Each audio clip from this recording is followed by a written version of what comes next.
morning. I'm Carol Phillips, the author of Transition with Dignity and your seniors real estate specialist. Today, we're going to be talking about a very important topic, which is senior living. What are my choices and how do I choose? And this has been such an important topic to me just recently, working with so many people who have needed to make different lifestyle choices based on their age or based on their physical ability. And so that's what we're going to be discussing today. I have two fabulous guests today. The first person that I have is Sheri Simpson from Live Generations Ahwatukee. That's a mouthful. Let me try it. Live Generations Ahwatukee. Now, Sheri's interesting because she's been surrounded by seniors her whole life. Her mother's grandparents moved in with her when she was 14. And so she was dealing with Alzheimer's and Parkinson's at a very early age. And one of her stories was that she didn't know that her grandmother had Alzheimer's because she wasn't diagnosed. They just thought it was funny that her purse was in the freezer. And I thought that's so rich, because sometimes that's just how you find out about things. So she's dealt with that since she was 14. Her first job was in an old-fashioned nursing home serving in the kitchen. And I thought that was kind of fun. So she's been doing this forever. She's been very involved in many, many different communities. She's been involved in healthcare placement and hospice placement. And she assists senior living or seniors through finding their best place to be. And so she works from private pay to Medicaid, and she helps family after family. The second person we have working that is on board today is Pam Williams. And Pam is also a seniors real estate specialist, and she's a certified aging services profession. She's a member of the National Placement Referral Alliance, and she's a certified dementia practitioner. And currently, she is in real estate, and she helps seniors to find their right community. One thing that Pam also did, she worked in many, many different communities, as has Sheri. Both of these gals have worked in a lot of communities here. But she worked at Friendship Village, and Friendship Village is a special place, and we'll be discussing that later, but I was wanting her expertise specifically on that. We did have a third person that was supposed to join us. He was unable to because he's working within his own community, John Scott Williams, and he works with Christian care companies. And so he sent me a synopsis about that, and I think that's an important topic because they are our largest not-for-profit here in Arizona. And so I will help cover that, and you will have access to all three of these people when I send you out the link to the finished video. So welcome, ladies. Thank you for coming. Thank you for having us. Okay. Those of you that have read my book, or those of you that haven't, may know that I am an advocate for seniors. And I think before we can decide where we want to help people choose to live, there are some important things that need to be asked and answered. And so the first one I think that we want to have is Pam, I would like for you to address what are ADLs. And Rick, I'd like for you to just quickly put up that screen about ADLs and how they play a part in the decision making. Okay, ADLs are activities of daily living. Basically, how we take care of ourselves, if we can shower, if we can take our own meds, if we can get dressing, doing our grooming, toileting ourselves, as you see the slide, and just being able to feed ourselves, prepare our food. That's one of the many things that does happen as we do age and lose some of our abilities, that sometimes and if we lose a spouse especially, sometimes that even affects how we even have a breakfast or a lunch or a dinner. Sometimes we just will open a can of soup or something and you don't even have really they sit down to a table. It might not be that kind of situation. So it really is a difficult time for people as they age if they don't have that kind of support with the family, or and as we age and there is a need where a assisted living, or even an independent living, where you can have that socialization, because that's the one thing that I have experienced over my 30 years of senior living is people who are able to um, come into a community, have that socialization, have that incredible food that our kitchens provide for the seniors. It really does open their world again, and it really is a wonderful thing. All right, that also will determine the types of communities that you will want to move into, because if you can't do some of those things, you might need to move someplace that has a little bit more support. Right. So Sheri, finances and budget. Yeah. That's another thing I think is important to address before you even sort of start thinking about what your next lifestyle goal would be. How would you like to talk to us about finances and budget? So I think it's really important when we're having conversations with our loved ones that are aging to sit down and talk to them about the entire financial picture.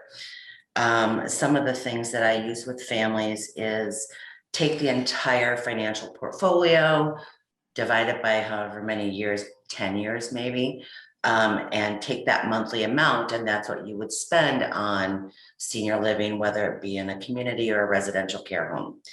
I always suggest leaving room for care, because care costs is extra than the apartment.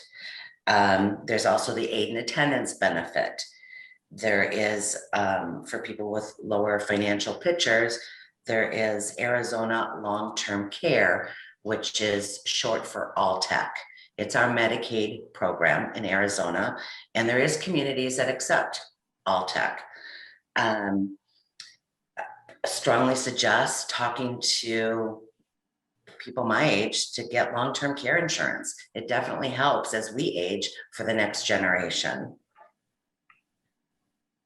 I think that's about it. You know, and that's a good cover. We'll hit some more of that with the Christian care and the not-for-profit in just a little bit. Pam, when I know that when I've been helping different people, including my own family, location becomes also one of the top reasons to choose a place. What are some of the things you've encountered with that? Well, I've always part of the things that I did at Friendship Village is because it was a continuing care community. People do have to financially qualify and medically qualify, and so we would have a lot of people who would come in not realizing that type of community. And so if they wanted, I was the go-to person to sit down and explain what their other options might be. And so there is a lot of options out there, and I believe there's a community for everybody. It just, you have to find I've always told them, try to go before there is any kind of medical issues. I hopefully you're close to a relative to pop in and see how you're doing, and just being visible. I think that's important to have that kind of support. And so the location is really all about the person and their needs. And their needs are to have probably family come by and see them.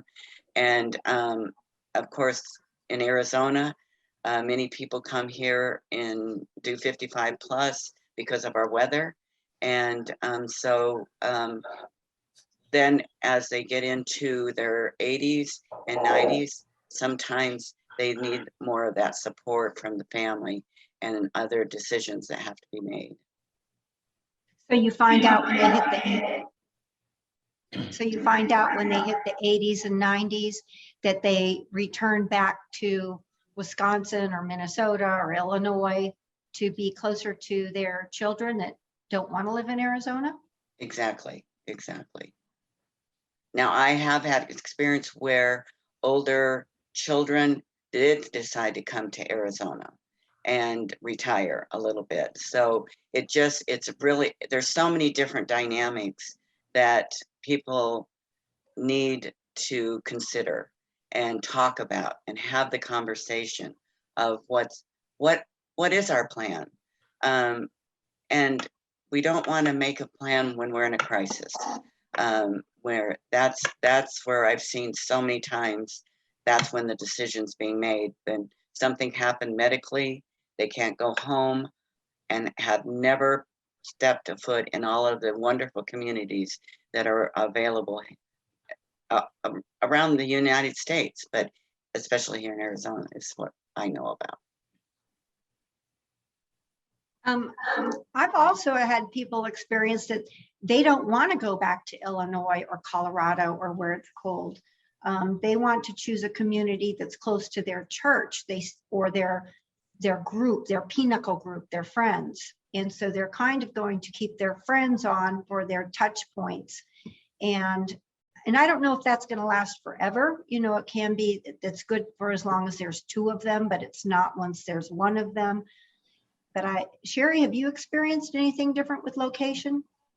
Yeah, so I'm seeing a trend of parents moving to where the children are. And a lot of the children, for instance, the ones that live in Arizona, they move to that area of town, whether it be the East Valley or the West Valley.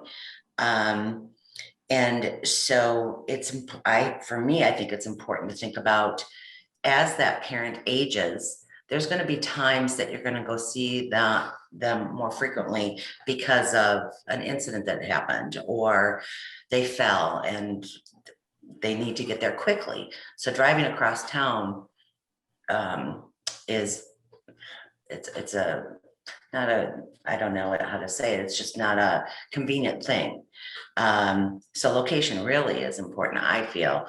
And there is, as Pam said, so many options within any financial range in that area. Whatever that picture looks like for them. The friends, the stimulation, consistency, and structure is so important to an aging parent, because that's how they thrive. They succeed and excel at what they know best. And if they have their friends around them, their church, their maj, or whatever group that they have, it slows down the aging process. So I think it's a tremendous importance to be mindful of location and first impressions and all the services that are offered for that person. And I would like to just say that a lot of people like me, women, who are working longer than in the past. And so I've always talked to people, if you're working, maybe find a community that's between your home and work, so it's an easy pass by to drop in, even for 10-15 minutes. It makes all the difference in the world for the staff to see your presence, your care, and your passion to take care of your family member. It's important for them to see you as well. Exactly. I agree with that. Okay, Sheri, you and I had in the past talked about when you're placing someone, and I say that placing, it's important to find out what their future lifestyle goals are. Mm-hmm. So let's start you off on that conversation, and then we'll expand. Okay. So when I sit down with a family, whether it's for Live Generations or any community in the Valley, we have that conversation of, what does that journey look like for that person? What do they want it to look like? Do they want activities? Do they want a more comfy, cozy home setting? What are their needs? Are they independent living? Are they assisted living? Are they skilled nursing? Live Generations offers a unique layer called signature services, which is a higher level of care, like a 2-person transfer versus skilled nursing. So there's a ton of options out there, and that journey looks different for everybody. And so it's about really having that conversation of what they want that journey to look like. The 55 plus communities is another wonderful option. So there's so many options of whatever that picture could look like for anybody, that you can find really success in the journey that they have. Does that make sense? Mm-hmm. Pam, did you want to add to that? Not really. She hit it on the head. It's really important to just get educated. You know, my only thought was, is probably one of the big decisions that we make. We study on which college we want to go to and where we're being located. And this is even more important of a decision of how will I retire? How will I, where will I be in my 80s or 90s? And what does that look like? I don't know why it gets pushed to the side, but it is very important to get educated on what is available. And I will add one more thing, and that is, Rick, would you come close my door, please? I'm echoing. I'll add one more thing. I think that as the adult child, I thought it was part of my responsibility to figure this out. And what I have learned is that it's really my responsibility to ask the senior what they want. Exactly. So my little story is that when my father-in-law passed away, and they lived in the middle of the country, in the middle of nowhere, and there's no way either one of them could stay there without the other. So that was not an option. And so there was a woman that was Elisa's great friend that came and gave her this big sales pitch about this community in Roswell, and said, oh, they do square dancing, they have movies, they have this, they have that. And I mean, she was given the sales pitch to the nines. And so this lady left, and my mother-in-law went, oh, horrors, I don't want to do that. I can't imagine people interrupting my private time. And so that to me was such a crack up, because her value was her space to paint and her private time and her church. And she no more wanted to do that stuff than the man on the moon. Whereas for me, I might be more up for all that socialization. So, but if we didn't ask her, we wouldn't have known. Right. That's really important, is the asking and looking and listening part of assisting anybody in this journey. Looking in the refrigerator, a lot of my parents were not open with the help that they needed for their activities of daily living. But when I looked in their refrigerator and saw expired food, I knew that they needed help. So it was about that asking, it's about listening, and it's about finding out what they want and what that good fit is for them. Right, not just my idea of the good fit. Exactly. Okay, so now we're going to talk about we have 4 basic types of communities, and then so many more extrapolate after that. So Rick, would you please put up that slide about the 4 different types of of living, and then each one will extrapolate a little bit. But Sheri, I'm going to let you take the lead on that, about explaining a little bit more about each of those first 4. Yeah, Please. perfect. So independent communities, a lot of communities offer all of them together: independent, assisted, and memory care on the same campus.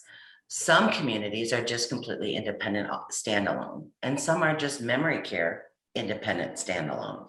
So depending on the needs of your loved one, it really decides, it will limit and bring down the list of what communities best fit that need. So for independent communities, it's for somebody who can do most of the activities of daily living on their own. Maybe they don't enjoy cooking as much, or maybe they have macular degeneration where they need driving transportation items for them. So independent communities usually offers meals, whether it's usually a meal plan. Some offer 2 meals a day, some offer 1 meal a day. But depending on the community and what your needs are is how you find out if that's a good fit. They do offer transportation usually within a 10-mile, 12-mile radius. Each community is a little different. And depending on that, usually in that transportation, they do medical runs, even though they have mobile doctors that come to the communities. So if you want a mobile doctor to come see you in your own apartment, then they can do that as well. But they do usually offer that. Independent communities also have activities, lots of stimulation, or as little stimulation as you want. You are not mandated to participate in anything.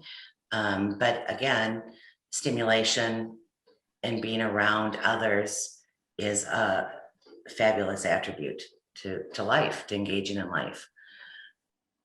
Do you want me to go on to the assisted?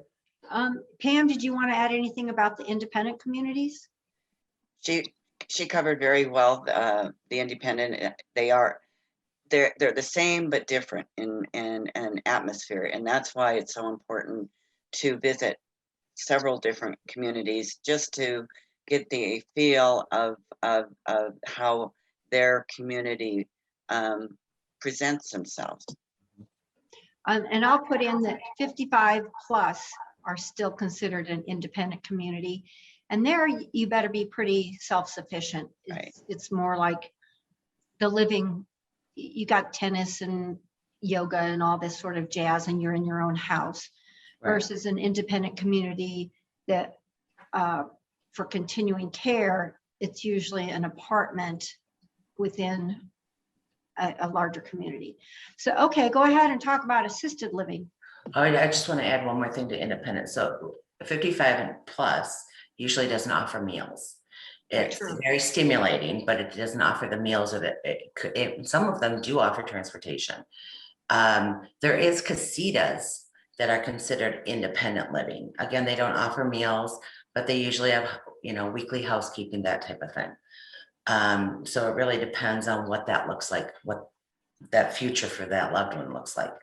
Assisted living is usually an apartment within a community on campus that has licensed caregivers. All the types of communities are mandated by the state of Arizona or any state that in the country. So they have expectations that they need to live up to. But these caregivers who are certified help assist residents with the activities of daily life. So if they need showering assistance or toileting assistance or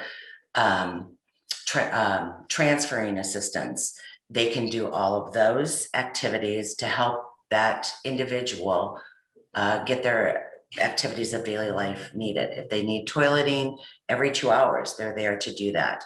If they're incontinent, they can help with that. Assisted living communities offer housekeeping. They usually make their beds every day. All meals are usually included in the pricing. Activities, transportation, they too also have mobile docks. Okay, so then I'm going to, from my book, I have a really, or actually on my website, I have a really great graphic that shows these different communities. And so one thing I always want to talk to clients about is that you're comparing apples to apples. And so even though one assisted living community says, oh, I'm $1,000 less than assisted living B, you have to compare what are they charging for on the side. So sometimes they have levels of care, and as you go up different levels of care, it costs you more money. Correct. You might start at a lower level of care with less money and then go up the scale, or some of them just start at the top scale. So you need to compare apples to apples So back to my website, there is a chart that you can fill out so that you can compare each community as you go visit it. It's So, wonderful. Pam, did you have something to add to those two independent or assisted living? On my experience, and as you had said, and Sheri has been in different communities, and what I noticed so much about the caregivers is you would think they'd all love the same person, but it is so amazing to me how much it spreads all around. They really treat them like family. Mhm. And they are truly heroes of taking care of these seniors. And I've just been very, very impressed by the caregivers and what they give, and they treat them like family. I concur 100%. They're definitely doing this because they have a saintful heart, Yes. not for the financial gain that they It's not a get. financial thing for sure, but it is certainly a love factor. Yeah. That's been my experience too. All right. I'm going to keep going with the memory care communities. So Sheri, you want to talk to that? And then I'm going to have Pam talk to that because you're the person that's got the dementia training. And I'm sure Sheri does too, but Pam, you start that one off. Sure. Memory care is, there's so individuals of different kind of things that goes on in memory care. The patience of our caregivers is very, very important.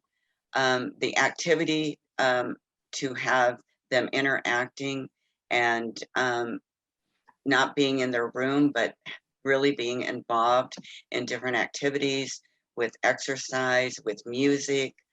Music is one of the last things that goes with memory.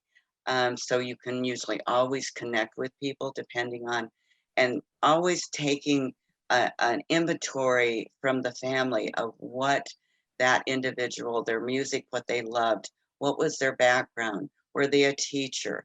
All of those are intertwined with their day of activities. And many times in the memory care, they do need to have a time of rest. Um, uh, and so so there's a plan for each individual, and there's usually a inventory of like what they did. Many of them maybe worked, and what our farmer.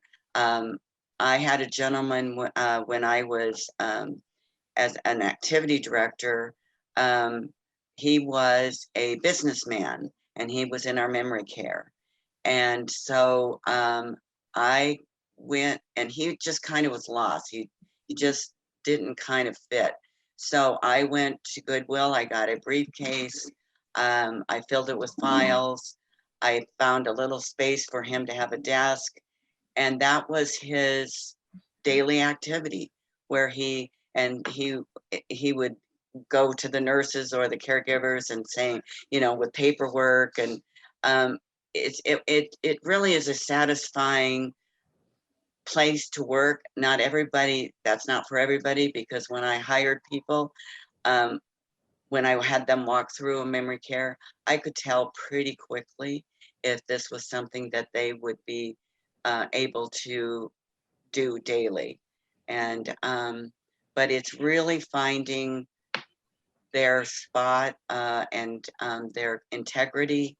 I had one gentleman in my memory care who could play the piano for a few notes, and he was my happy hour entertainer. And we had a grape juice and apple juice, and we'd lower the lights, and we would have just a great time, um, having that happy hour.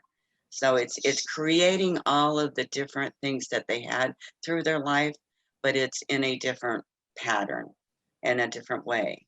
So I enjoyed probably the most working in the memory care, and even our daughter, who does run the memory care and the assisted living at Christian Care Mesa.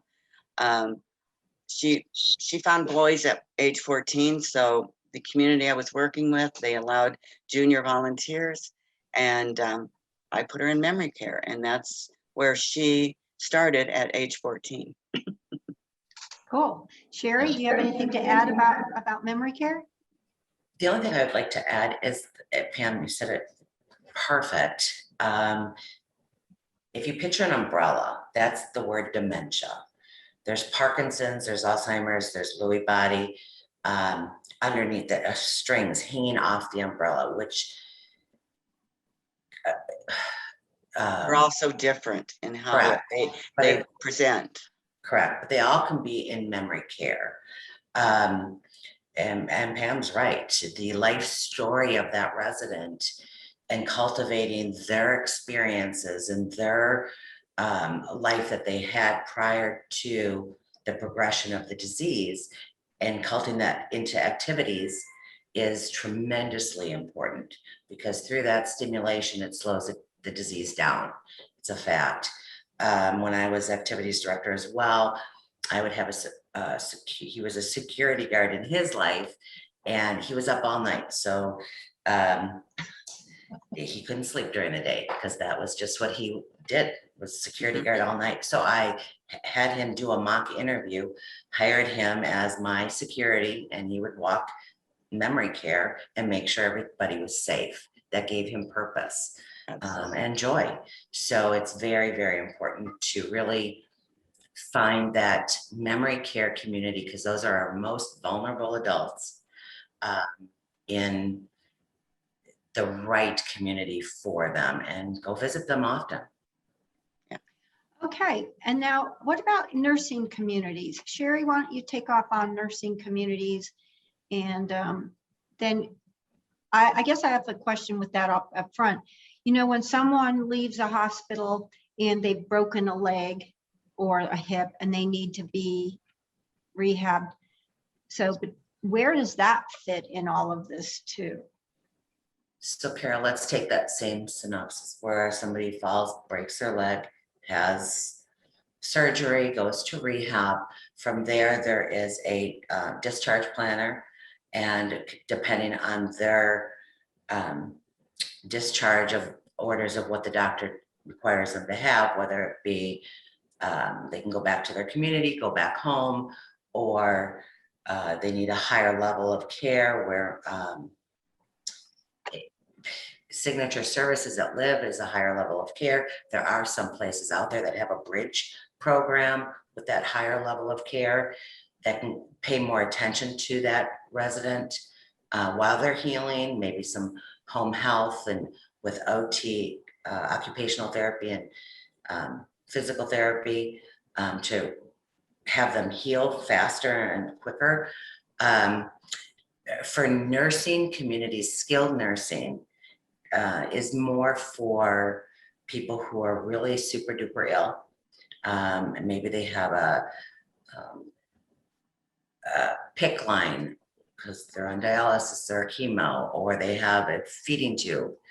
A lot of the assisted and independent memory care isn't licensed for that type of care. So it's a higher level of care where it's called, where skilled nursing would come into effect. Years ago, all of these categories of care were called nursing homes. Thank God they changed what that looks like and what it's labeled, because we're definitely not nursing homes. We don't line them up in their wheelchairs with their Afghans on their lap and have them sit. It's definitely about having purpose in life and living life to the fullest. So we have some people that still call themselves nursing homes, not very many. But again, it's for a higher level of care that the three basic communities can't handle because of the license. So are there communities that are just skilled nursing communities because that's so specific? Yes, yes, there are. And they're all over the valley. Pam, did you want to add anything to any of that? Well, this, with the CCRCs, of course, that is Oh, I'm going to a bring part you of up it. second. Yeah, and so there is the skill, but with Friendship Village, we had 120 beds. It's that's how they use the numbers, and but they're really people who either need transfers from bed to wheelchair. They've lost their ability to, and like Sheri said, it's either a feeding tube or all of those. It's a very medical situation. Even though that is very medical, they do try to do a lot of different activities with them. One day I went over to our skilled at Friendship Village, and they were where the memory care skilled was. There was 32 beds in there, and they were doing trivia. And it was amazing to me how many of those people could answer some of those questions. It would just pop out, and I was just it was delightful to see that that can still happen when people have lost so much of their physical, mental situation, because that's basically what skilled is about. They've lost a lot of their abilities, but they do still need care. Okay. So the other thing I was really surprised at, and I didn't know until we were looking for a possible place for Elisa and a possible place for my mother. We had not placed her yet either. Is I went to Friendship Village, and I don't know, Pam, if you were there or not, but Rick and I got a really great tour. And that's when I understood about continuing care retirement communities. And that's a totally different ball of wax than any of the other things. Would you like to tell us about, that you have to buy into it and the apartment, and kind of guide us through what that is? Well, at Friendship Village, which is a CRC community, it has all levels of care. And what you do, like I kind of said before, you do have to qualify financially and medically. Meaning medically, there cannot be like a Parkinson's or an Alzheimer's on your medical records. You have to actually be able to go through a mini mental test to be able to have that taken care of. What most people don't understand is a CCRC is governed by the Department of Insurance. It is not, and so that's what they provide. They provide insurance for life. And so many of the people get the payment for that upfront fee, and it can be anywhere from 300,000 to up to 500,000. Comes from their home, selling their home. And that's usually how that's managed, is in the areas of what a average home will sell for, is how that fee comes about. But then there still is a monthly fee that will you have, for your dining, your electricity, all of the same things that the monthly fee in a regular independent community. But there is a monthly fee as well on top of is that buy-in. And what you're buying is care for life. The positive of it is your monthly fee that does go up annually. Usually at Friendship Village, it was like 2%. But if you're going into memory care after being there and independent, that monthly fee follows you to the same cost. If it goes to memory care, which is a higher cost than assisted living, it's still that same monthly fee. And then when you go to skilled, it's that still monthly fee. So that's where the plus is that, people don't quite, all they see is dollars, and it is expensive. People do have to have the money to get into it, and they have to make the decision before any medical things like Parkinson's, Alzheimer's, or those type of things. And we've had many people who did put it off, and then they got diagnosed for Parkinson's, and they couldn't make that transition. So that's the pressure point of it, is that you do have to make it early enough to be able to have that lifestyle. And they have a huge amount of activities. We have 3 restaurants on the site. So there's all that. I mean, it really is an amazing community. I was really surprised by the number of, I would consider them fairly young people that made Yes. that choice. Like I remember talking to a pianist, and he was a concert pianist, and he was Yes. still a concert pianist. Yes. And then you had a person that played the violin, and they were still a concert. I don't know how to say violinist, but whatever they are. That is. And then I was just amazed at how young a lot of those people were, and they still had their apartments, and it went across the ages. So I thought that Right. was very interesting that they chose to be there. They were continuing to live there, but then the pressure was off. Exactly. So to And speak. really, we do, numbers wise, many people were coming in between the 75 and 80. What I have noticed a lot in my senior living career is that 80 mark, and that even with my parents, that's when things started to happen. That's when we noticed dementia for my dad. Now, my mom had a heart transplant at the age of 61. Now, she is 88 today and still going strong. But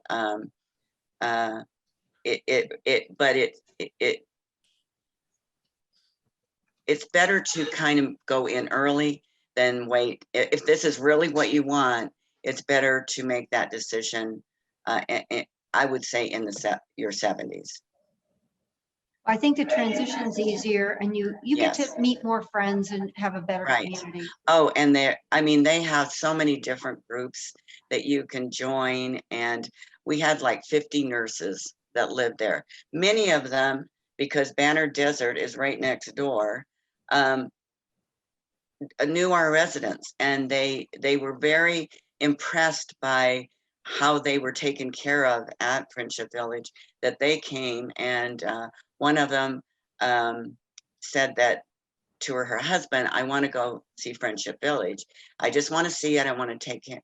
And that after the tour, they decided they were going to move in, and they were in their 70s. So it's a really incredible place. It is 40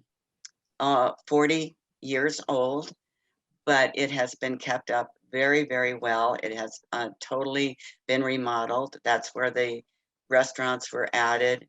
And it's just an amazing place.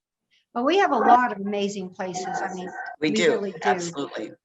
So I'm going to move on a little bit with what John Scott sent me. Mhm. And those of you that are interested in the Christian care, and when I visited his community, it's called Fellowship Square Mesa, I was really amazed because it was, again, I didn't know about this. So Christian Care was founded in 1979 by a group of devoted Christians who recognized an opportunity to minister to Arizona seniors by offering affordable nursing care. Realizing this need, they formed a 501c3 nonprofit organization and named it Christian Care. Christian Care has added subsidized senior housing, independent living, assisted living, and memory care. They've grown to become the largest not-for-profit provider of senior housing and services in Arizona, with 6 campuses across the state. And then even though each community and level of care has its own name, they are all part of the Christian Care family of services. The other thing that John Scott was known for was he has been able to incorporate Medicaid approved assisted living within the HUD housing. And so I'm not very good at figuring this stuff out. Now, maybe Sheri, I'm sure John Scott is, I'm sure Sheri may have had more information, but basically that's allowing someone to qualify for the Alltech and at the same time get into a really nice community that's subsidized by Christian Care, and they do subsidize that. The thing that was amazing to me is some of these places, these communities, the level of care doesn't change. It looks the same, whether you're getting whether you're getting assistance for from HUD or from wherever. You move building to building and they still have the same amount of care and the same amount of activities.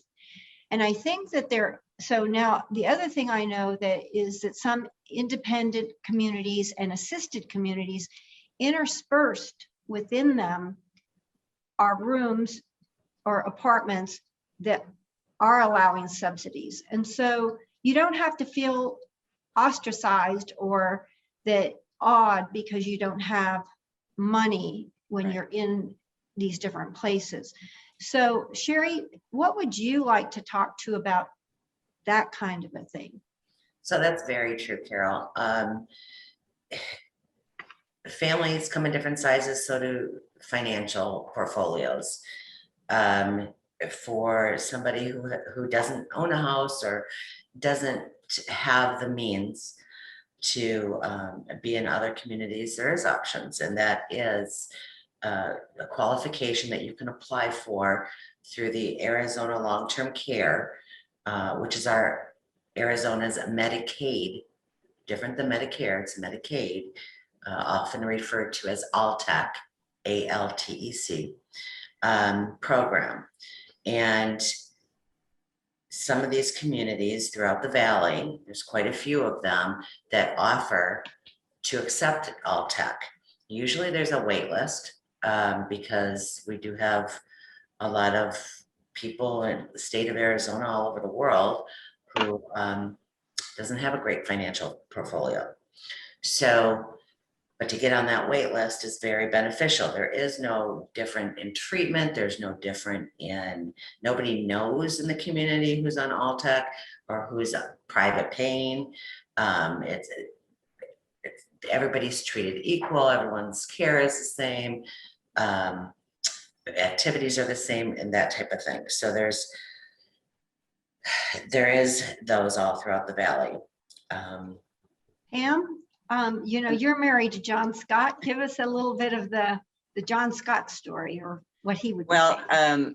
fortunately on what is called the Manor at Fellowship Square, Mesa, he was able to get a grant to build that building.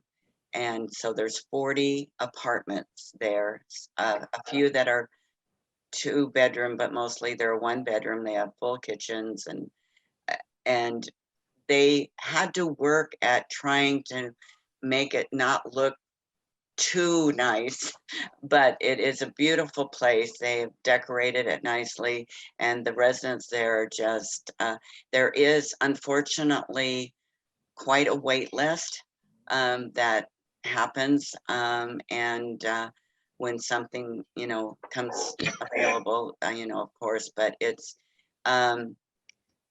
his community is been very, very successful. He's very passionate about what he does. He was on the board of Christian Care, and always wanted to get a fellowship square in the East Valley. And so the board says, well, would you find the land? And so that's what he did. He found the land.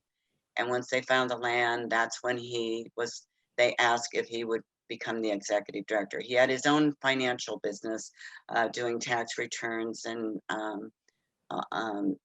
taking care of different businesses and that kind of thing.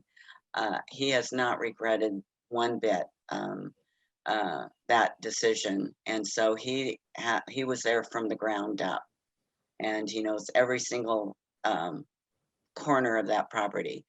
He has added this last a couple of years ago. He's been working with Amazon, and some other technology people where, and I know Sheri has very much similar programs, but they have a secured dot in their room. And so all they have to do is say, oh, my light's out in the kitchen.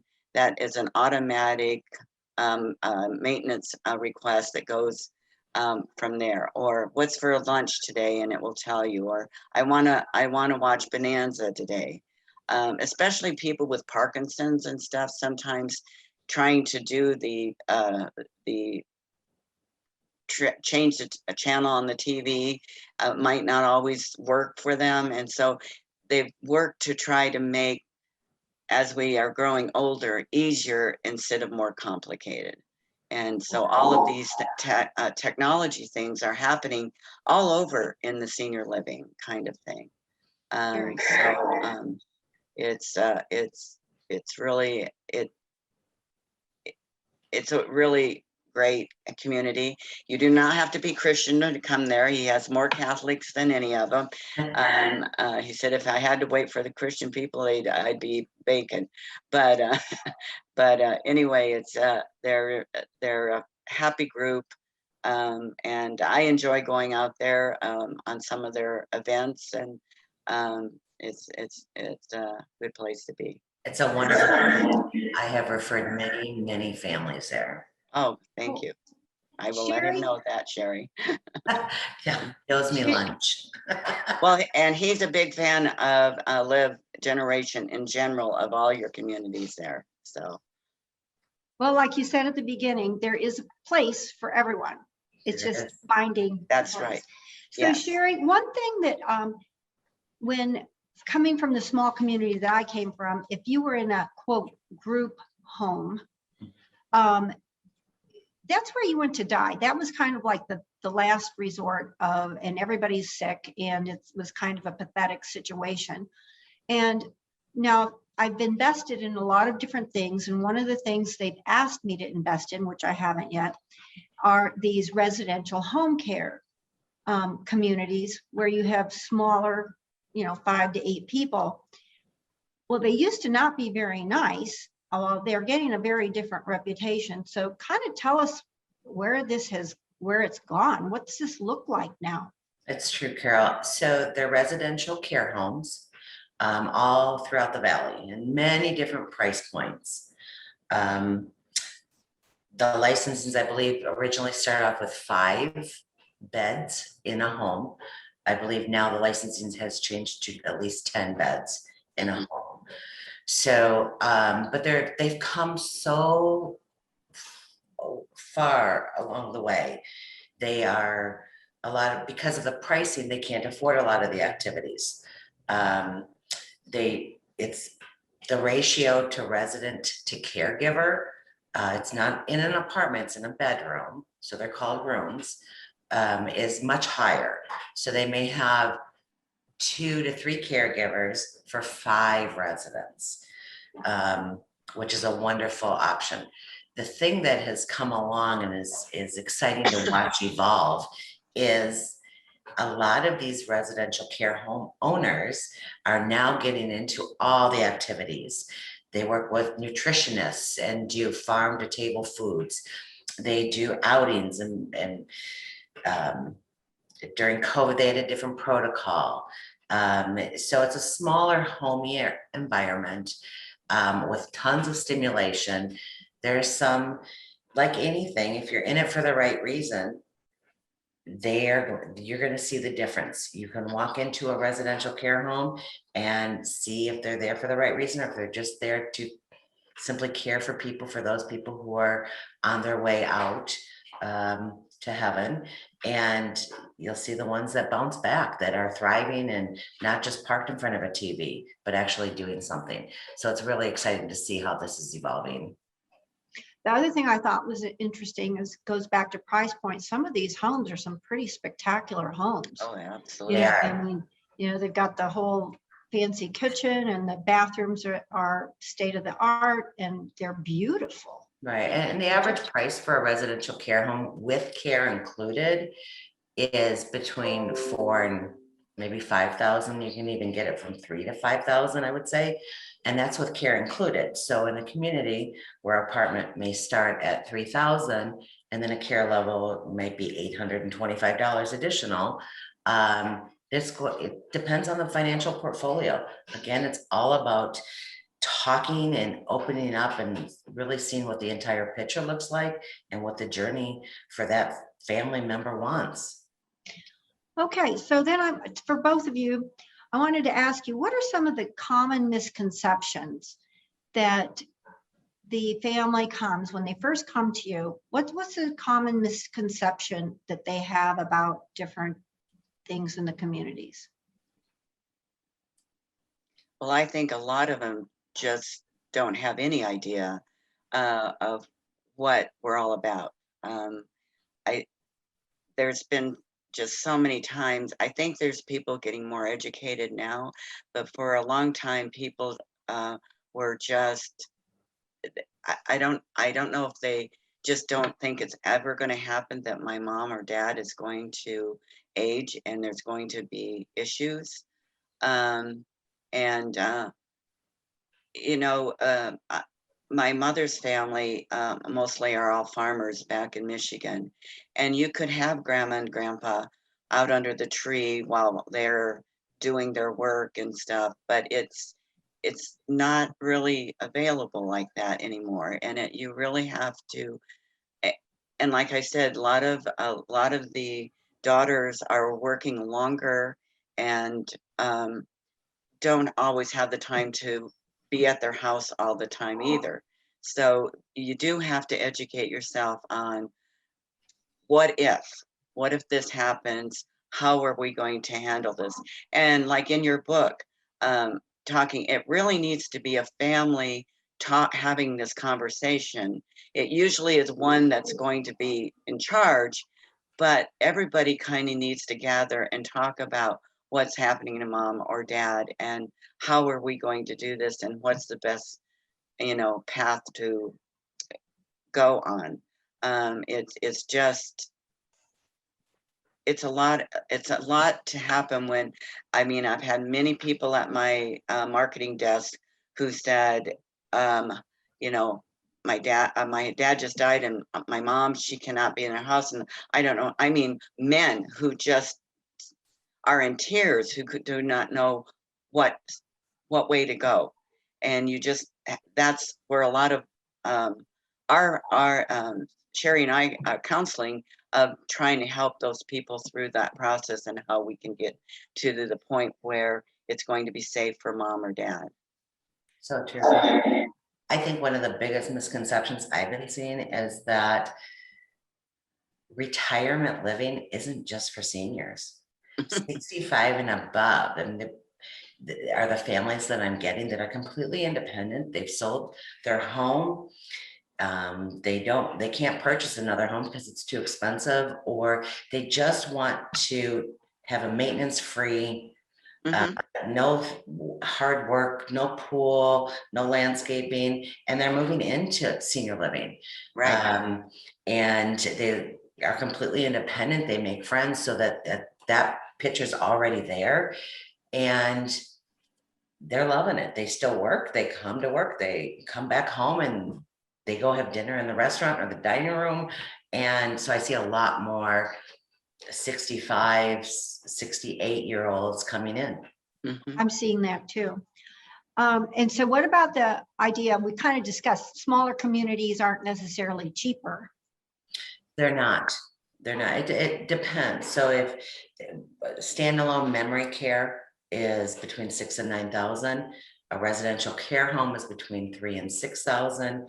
At large communities, it can be for not a CCRC, Pam, but for Hmm. regular communities. Some communities say, independence much cheaper, but as you age and need the care, that becomes more expensive, but that all evens out in the end. So you really do your homework and see what the entire picture looks like from independent to care and added on, what that percentage is. that all communities have, the 2 to 10% increase a year. Sometimes it's 2%, sometimes it's 2% on rent, 2% on care. So there's 4% increase on top of the rent and the care. So, but no, residential care homes are right in line with regular communities. Mhm. Are there any pitfalls that we should look out for as the client? Yes. Yes, there is. And I think that if you walk into a community and you don't get that great first impression, it smells, there's somebody with food on their shirts, there's caregivers sitting on the phones, there's people yelling for help. I think that's a red flag right away. I think talking to residents and getting their feedback and just not having it scheduled, but just going up and talking to them, you know, how long have you lived here? What do you like and what don't you like? Having those conversations with them.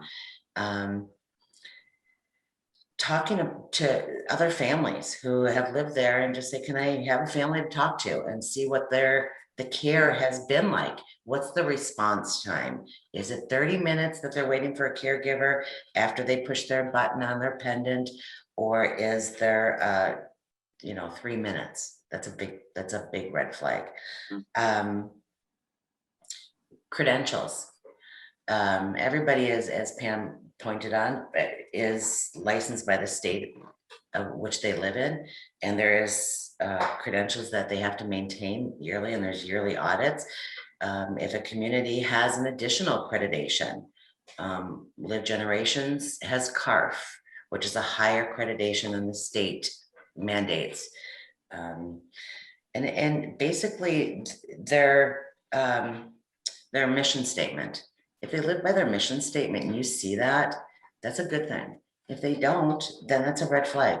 That's some of my red flags. What do you think, Pam? Absolutely. It is, there's not a lot of people that have information, and with Carol, with your book, and I ran into another gal who had an experience with her parents and her journey. And I think it is very important to read up on some of this stuff. If, even if your parents are okay, something's going to happen. I mean, we're living longer. We do have a lot of better health care, but our body does fade, and mine's fading quickly, I think. So it just, we need to educate ourselves. We need more of something like this to really have available to share our experiences, that it is really a very positive experience in many of these communities. I mean, most of all the communities, they're there for a reason, and they could work somewhere else, and but people are drawn to seniors, and there's a passion about it. If this is what you do, I mean, you usually love every minute of what you're doing, and and it can be sad because we do lose people all the time. But I had rather have known these people than not ever known them, because I've had so many people that just having conversation with them. One of my favorites at Friendship Village was Dr. Andy's, and he went out. We went to different churches talking about what senior living is about and his experience and stuff. And he was able to do that with me until he was 104. And then he did pass at 105.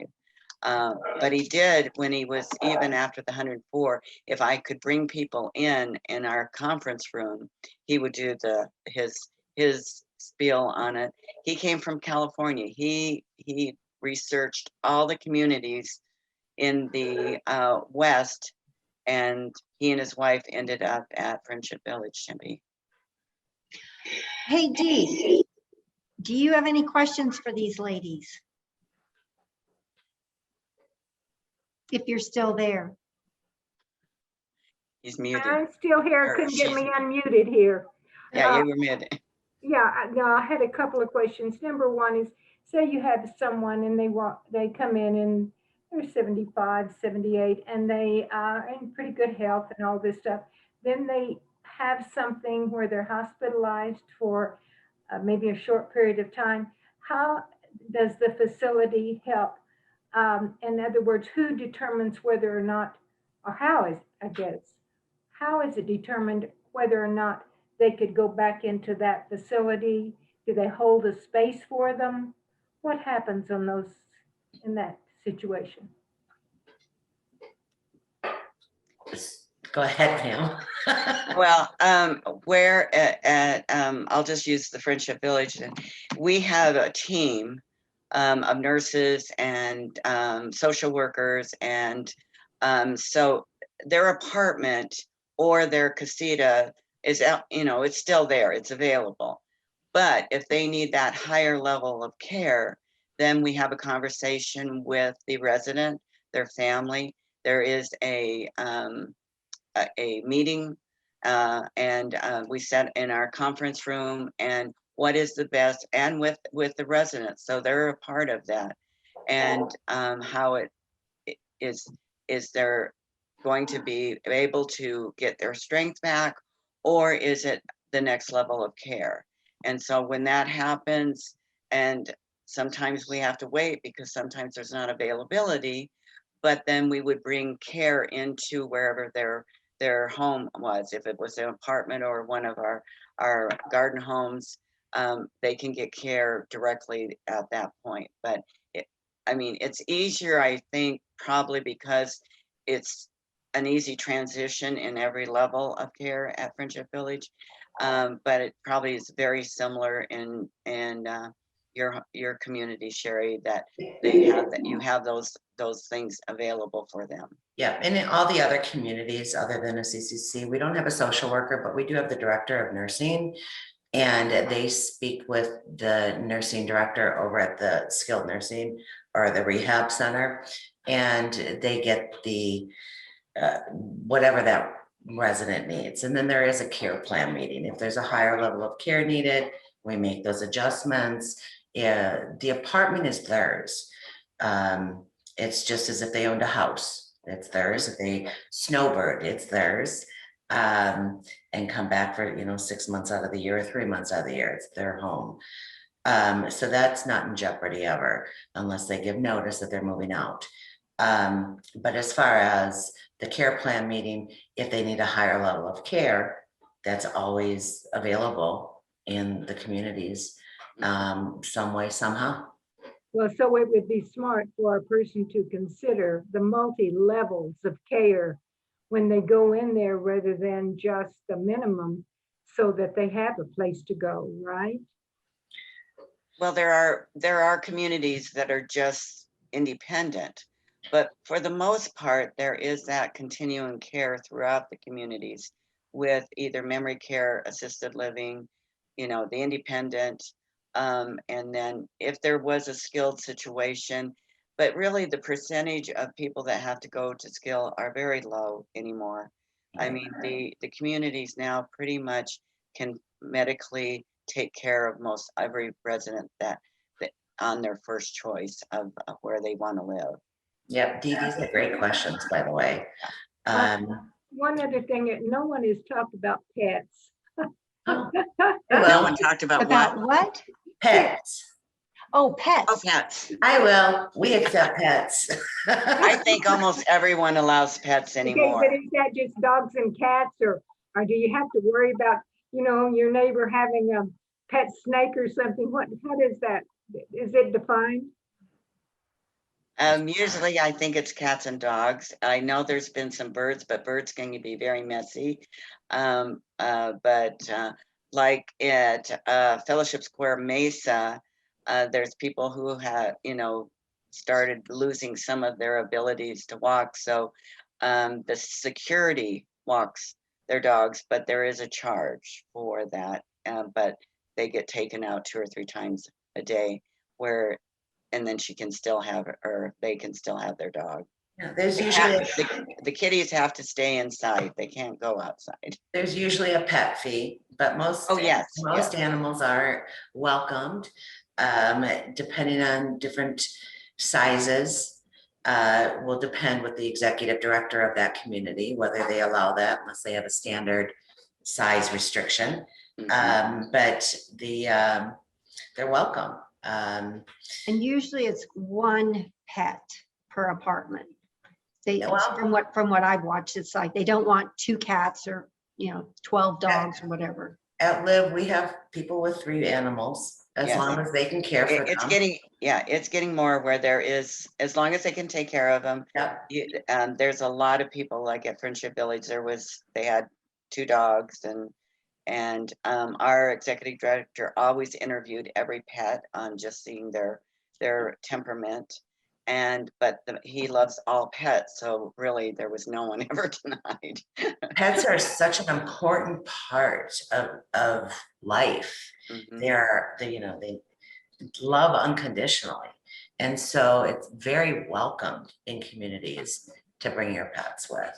Way back when I started in senior living, I was at Scottsdale Village Square and I started there in 1990. We had 2 Bichons and our associate executive director took the dogs home at night.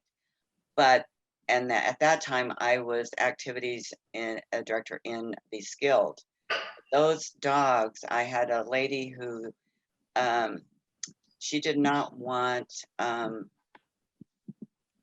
port, but the family went ahead and did that, and she shut down. The only way I could get her to her is put, way back then there were lap buddies, and I had the dog on her lap buddy on her wheelchair, and that's could bring her alive again. And I'll tell you, it was the only thing we could get to her was with that pet. And I had